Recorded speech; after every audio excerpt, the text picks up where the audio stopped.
For fans of musicians and different bands, attending a show is one of the best ways you can support one of your favorite artists. And of course, you're getting something in return, which is a great time, a memorable experience. You can also purchase merchandise for artists as well, as music continuously becomes devalued by various streaming services and different technologies that are almost constantly emerging.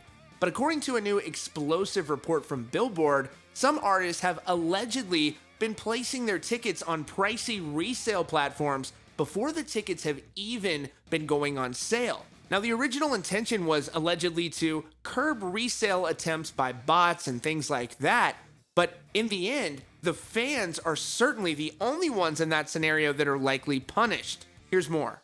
According to an explosive expose published today by Billboard, a secretly recorded phone call gave a window into how Live Nation allegedly worked with Metallica and others to place tickets directly on the resale market before the tickets had even been sold in the first place, which means that fans are reportedly paying a premium charge for no reason whatsoever. Billboard reviewed a recording between the parties involved, which they say offers an unprecedented view into how many thousands of concert tickets for major tours have been sold first on the secondary market, where resellers can mark up prices without being offered to the public at face value.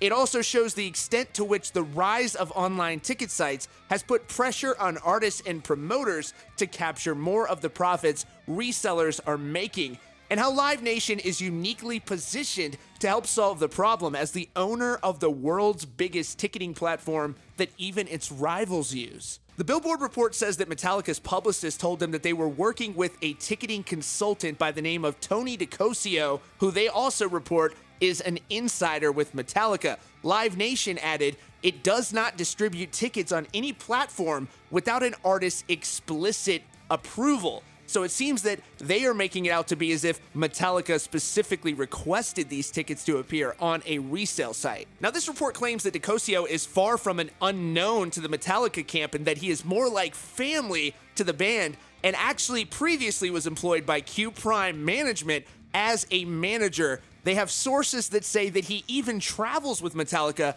everywhere they go, and this was the person who was dealing with having these tickets appear on resale sites before they had gone on sale to the public. Billboard also published a quote from the phone call, which allegedly shows the president of U.S. Concerts, Bob Rox, and Vaughn Millette, the man who allegedly recorded the phone conversation, apparently discussing ways to keep the resale strategy a secret. The quote says, "That's the part I'm trying to figure out with Tony. You want to keep this quiet, but there isn't a good way for the light bulbs not to go off." The report continues, Rox and Millette outlined how they would sell up to 4,400 tickets per show for 20 concerts on the tour. Millette would be given access to 2,600 premium tickets as well as 1,700 troubled seats that seemed harder for Live Nation to move, also known as distressed inventory. Trouble seats are usually far from the stage, often on the upper level of stadiums, sometimes with obstructed views. They were likely bundled with better tickets as a way to make sure they were sold.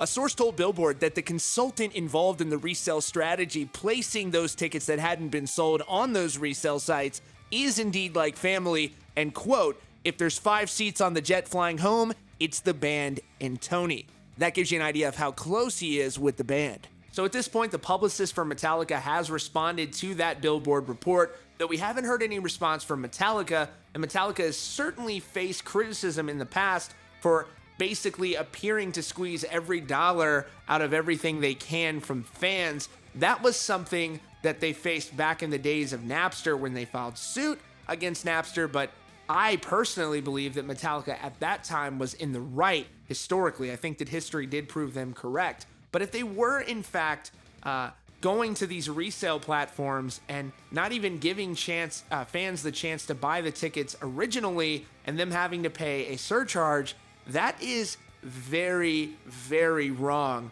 and Metallica should certainly come out and own it and apologize for it if they were engaging in that behavior. But again, this is Billboard's reporting. We don't have any information to back this up. This is the Billboard report, which you can read yourself and certainly form your own opinion. Where do you stand on this? There's certainly going to be a lot of strong opinions on this. Let us know down in the comments below. And if you're new here, you can subscribe with notifications on so you don't miss out on breaking hard rock and heavy metal news. That is all for now. Thanks so much for joining us. And we're going to keep you posted on this story as we learn more. And we'll see you all very soon.